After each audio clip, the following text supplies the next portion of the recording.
Alright guys, such coming again today. Hope you're doing that and enjoying your day so far. The 2025 World Championship is over, and for the first time ever in the history of competitive Call of Duty, we have a back-to-back champion as an organisation. Many expected OpTic might run away with this tournament today. Vancouver Surge put up a mega fight, but the storylines, so to get to this point, from where we were at the start of the season, from where we were halfway through the season, for OpTic to pull this one off, you simply could not write it. The most ludicrous champ story you are ever going to see. The storylines coming out of this are mega. We are going to have so much to discuss over the next month or so, the lead up to the World Cup. But how about it? The world champions of last year defending their crown in the most remarkable fashion possible, and we're going to talk about how it all went down today. Very much enjoyed your thoughts in the comments. Hit the like button if you enjoy. Subscribe if you're new as always. I would greatly appreciate it.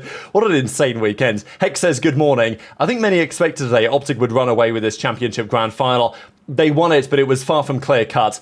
Before we get there, a couple of things to mention. Challengers Champs, it was the Omit team that won the last event back in Dallas. They win it again here. Mamba, Craze, Vivid and Mack, they go in as the heavy favourites from the Challenger side for the World Cup. But of course at the World Cup it's Pro-Am, right? They will be there, as will all of the pro teams. That's particularly exciting. Congrats to these gents. I think they took home 60 grand between them. But the Surge guys, they turned up today. This was 04, as he says, it's due. I think he's looking back. I mean, this was Champs last year, right, when Surge didn't have the run that they wanted to have in the end. And as he says, what's 5 more maps, right? I mean, played a whole season, 5 more maps. I think Surge impressed me so much, not just today, but the fact that they made 2 grand finals this year. They bombed out of both of them, lost 4-0 both times. They even made a finals online in one of the minors, and they bombed out of that one. I think they lost 4-3 to Thieves on that occasion, but they were still well in the mix. But Surge, to go from where they were last major, losing to Falcons, to put in a shift over the last month, I think Rambo deserves lots of credit for where he's got this team to. Of course, one of the key storylines, it's got to be said, is the fact that this roster, this organisation,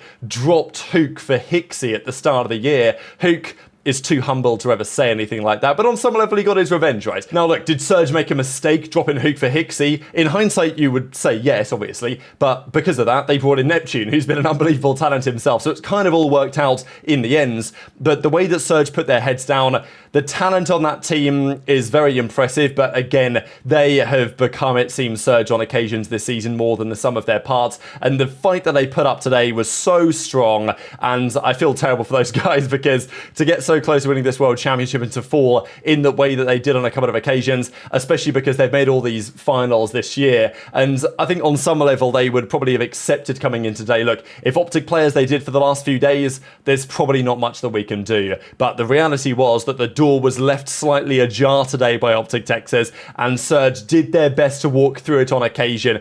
Quickly, Treyarch's associate design director, he turned up and had a chat with Miles. I think it was kind of nice, World Championship Grand Final day, talk about the upcoming game. He mentions, and you know, take it as you will, if you liked Black Ops 2 competitive, you're going to like Black Ops 7. So, you know, time will tell on that one. But I will say that they confirmed what Fringe is going to look like arriving into the game very shortly. Kenny was looking at it and pretty much laughing and saying, you guys can't be serious, right? Like, you're adding it to the game now. We've literally just played Champs on this day, and now Fringe is in the game. Maybe for the World Cup we're going to have Fringe in the game, but look at these numbers going into the Championship Sunday. Many expected that this tournament would be a foregone conclusion today. Mercules and Dashy and Shotzzy and Huke were going to keep on dominating, and look, they had their very impressive map wins. I mentioned earlier today I was expecting OpTic to win some maps dominantly, but I was thinking that for Surge's sake they needed to win the close ones, and that's pretty much what they did to make this series fascinating. There was also this comparison. I mean, what a story, right? So like, Mercules, was he a bit nervous in the finals? I'm sure that he was.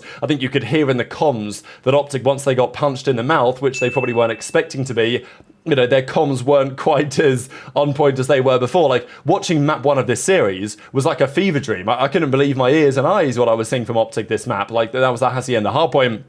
Huke was literally a human UAV. Huke's comms were so precise and so clear when everything was being said. Merc was doing a great job in the comms as well.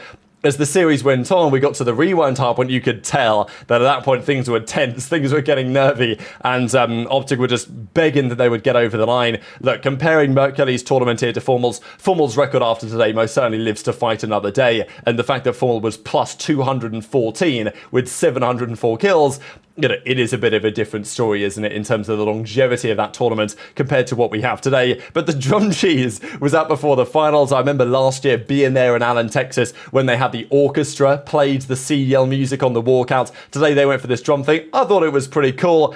It didn't quite hit the same as the orchestra, but I thought it was kind of funny, really, because at least it was some sort of musical rendition going into the World Championship Grand Final, and the whole drum angle I thought was pretty funny, given what we talked about last year with OpTic Texas. Let's get into the Grand Finals, baby, because I know that many were expecting it to be pretty clear-cut for OpTic, and after Game 1, I was like, yeah, damn, you looked at the map set and you thought, down the stretch, I really quite liked it for OpTic. I thought it was in like maps 2, 3, 4 where Surge really had to win. And to be fair, largely speaking, they kind of did, but not necessarily in 2, 3, 4 as they might have liked to. But Game 1, the reason why I screenshotted this was because the listening was just so good. Like, it honestly was ridiculous. I listened to this, I was like, what the hell is going on with this OpTic team? How have they gone from being an absolute shambles to looking like some of the highest quality Call of Duty you're ever going to see? And for some reason, it's just Shotzzy at Champs, isn't it, right? Like, Shotzzy was getting a lot of criticism this year, and a lot of it, I think, was very much justified. Like, he was not an all-star this season for the first time in his career as a player. But for some reason, when Shotzzy really wants it, like when he puts in a shift, when he turns up here to the World Championship and brings the energy, like, this guy's basically unstoppable. We saw last year it was Pred standing up next to him bringing the energy. Today it was sometimes Mercules, sometimes it was Huke, sometimes who cares? Shotzzy will just stand up and do it himself. And we saw that after Game 1, he was calling them trash after every single map they won of the series, and I was like, maybe better hold off on that one, just because we saw what we thought was the trash talk Shotzzy gave right back at the start of the season in January, backfiring heavily when they went 0-18. Sure, that's true, but did that trash talk really backfire that heavily when we look back on the season as a whole? That's where we talk about aging like wine, potentially. But the Game 2 was a big story for a couple of angles. Firstly, Surge needed a map win, didn't they? That's the first thing. They hadn't won a map in finals on LAN all year. They were 0-8 in finals count. They were desperately looking for one, and once they got one, I did wonder whether it could potentially open the floodgates a little bit, and it nearly did, and there will be some rounds that Surge look back on and just kick themselves at the opportunity here that they had, but they go up 4-0, they then go up 6-0, dominate the search and destroy, Surge win a map in finals, congratulations, and then we go to a protocol control. This to me was going to be a critical map in the Grand Finals. It's a map that Surge really like, they did well on it all weekends, it's not necessarily OpTic's absolute #1 favourite, and they were on the verge, OpTic, of losing this map. This was almost looked like an impossible situation to win. They had 1 tick remaining on B. They had a 4 versus 7 live situation. Everyone was dead coming off spawn, and the Surge guys have a perfect opportunity to set up, but they allow the guys to sneak through. Huke gets onto the point, Shotzzy gets onto the point, and as a duo, they get the kills. The Surge's player, what was it, number 7, Nastie, was coming up from the back end, but he couldn't quite get there in time, and somehow OpTic sneak onto the point, win a almost unwinnable, it seemed at a time, offensive round win. They take it to a round 5, and they win that emphatically. And at this point, I thought, you know what? This series is probably done. That was maybe the chance for Surge to win the map, go up 2-1 in the series, completely change the tide. And that's kind of how it felt, because we went to the next map of Vault Hardpoint. This is also a one that Surge do like here, but OpTic, they started off strongly, mainly because Dashy was on smoke this map. Look at him go, 17 in 5. He ended this map near enough double positive. To be fair to Surge, though, they started bringing this one back. And this was really the first map where, obviously the search, right, but Mercules starting to have a bit of a harder time, and I think that's the interesting thing for me about this Grand Finals. Last year, if you guys remember, Dashy had a 0.84 in last year's World Championship Grand Final. He was clearly, I would say anyway, feeling the pressure of the weight on his shoulders last year of finally winning the World Championship. His teammates, Kenny and Pred and Shotzzy especially, of course, helped him over the line. They won champs last year. I think it was somewhat inevitable today, unless Mercules is literally an alien, that he was going to be feeling a bit of pressure here in the Grand Finals. And, the idea that Mercules was going to come out today and draw a 1.5 again look, against FaZe, obviously there's pressure on, but this is one match, one day to complete one of the craziest runs you're ever going to see in COD history, right? And when we talked a while ago, and I know the Mercules is a few years older than, you know, just being a bright, fresh-faced 18-year-old. We talked about it a while ago that Attach's record of 18 years, 2 months old to win the World Championship is basically impossible to beat because you'd have to bring in a kid who's 18 and within a couple of months he'd win champs. That wouldn't happen, right? Well, it does happen. It can happen. That you could bring in a player, he could turn your team around and you could win champs with him and he gets the MVP a few weeks later. The storylines is remarkable, but I think the team probably recognised here that Mercules would need, let's say, a little bit of help over the finishing line, and Dashy was doing exactly that here in this series. I mean, look at this, he's 40 and 20 at this point, but it's nigh on a tie game, and when it really mattered in this game, it was Shotzzy, and to be fair, Huke a little bit, but it was Shotzzy especially who made a crazy play.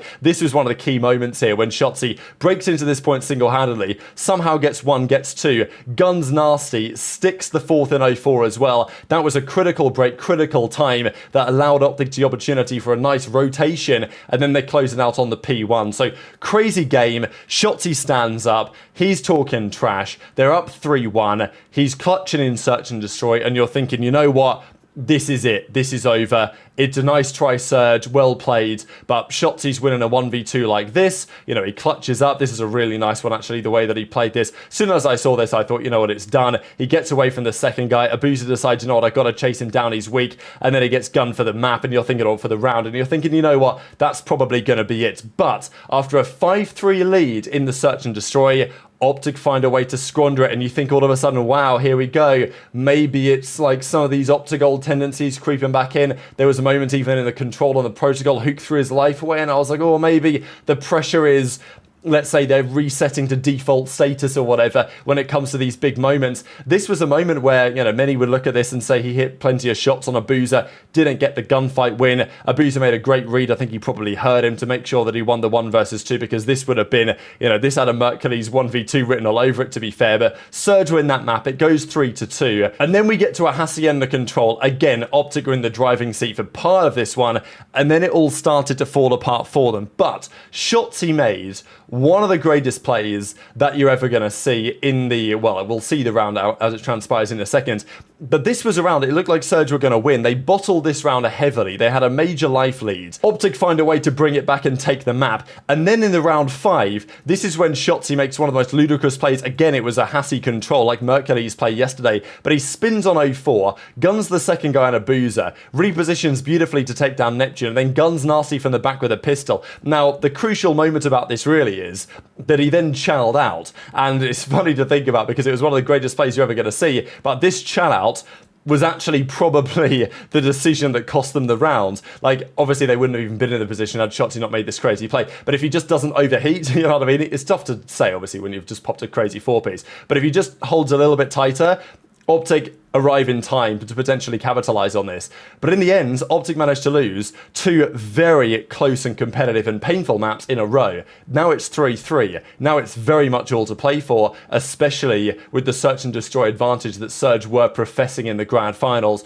But we went to a Hacienda search, and this is when Shotzzy and the OpTic guys, they came to play. You know, there were some nice plays being made here. Shotzzy going through the water, as we know. Huke clutched a beautiful 1 versus 2 here, gets Nastie off the bomb, and then he does get it down. It's a 1v1 against Neptune. This was such a crucial round of the context of the tournament. Huke versus Neptune, the kind of Seattle battle or Surge battle, the decision that they've made. Neptune with the opportunity to simply defend the bomb. Huke decides to, you know, make the wrap around here, and as we'll see in a second, Neptune goes for the chow. Huke manages to take him down for the top window, gets the defuse in the nick of time with, well, I guess it was plenty of time with the clock, right? Super icy from Huke. The guy doesn't even react to it. OpTic win the map. They take it 6-2, and they turn up to a rewinds hard point on map point, on championship point, on history point, as it were, in many ways. They're going down kind of early, though, in this game. I mean, they were down a good, like, 50, 60, 70 points at a time during this map. What is it even at this point? Map 8 in the series. Surge have a pretty sizable lead, but OpTic's listening. As I say, they got pretty nervy here, but it felt like they were bringing it back. This hill especially, I mean, there was one moment where Shotzzy just ran out the front, and I was like, damn, if they were just playing as they were earlier in the weekend, they probably would have won this map more competitively or more convincingly, but when it mattered, they took over at the end of the game, and yeah, history in the making. I'd just never seen anything quite like this, right? I mean, many of us said coming into the tournament, OpTic, potential dark horse for the tournament, right? And that's what I called. And it sounds good in hindsight, but in hindsight, you might say, damn, dark horse, like these guys that won last year's champs. But given the season they had, like they were absolutely a dark horse this tournament. But to play the level of COD they played, unbelievable scenes. And you know, for Shotzzy to get his 3rd ring, like a couple of years ago, people were talking about a lot of different storylines with regard to these OpTic guys. Shotzzy's now got 3 rings. Karma's got 5 if you include his 2 that he's now got as a coach. Dashy's got 2 rings and he's gone back to back. He's flying up the all-time list. Mercules has played 3 events in his career. He's come 3rd, 4th, both of them with effectively subbed in for those teams. And then he's won champs with the MVP. Like, you simply couldn't make this stuff up. And after the season that we've had, the challenges that have been faced by OpTic and by the scene in general, this last month of just pain for, let's say, a competitive Call of Duty fan's perspective, to cap it off like this with these storylines, with FaZe and Thieves bomb it out early, with OpTic winning the event in the fashion that they have, like, you simply couldn't make this stuff up. And as many people are going back and looking at these tweets aged rather well, you might argue, in hindsight. Gonna close out the video here with this picture of Huke because of all the players that deserve credit for this run and all the players that I'm happiest for. Like, I think if I look at that team, the player who I'm happiest for has got to be Huke. Like, what he's gone through, getting dropped by the team a million times, coming back better and stronger than ever and becoming the version of the player that he is today is just such a feel-good story, Huke's career to this point, because for so long, the feeling was around Huke, wow, amazing talent, but never quite got the most that he could have done out of it. I think that changes with today. So very much interested your thoughts in the comments. We will be back tomorrow, do not worry about that, to talk about the world champions and many other storylines. So hit the like button if you enjoyed, subscribe if you're new. Thanks for all the support over the weekend as ever. Take care of yourselves, and I'll be seeing you next time.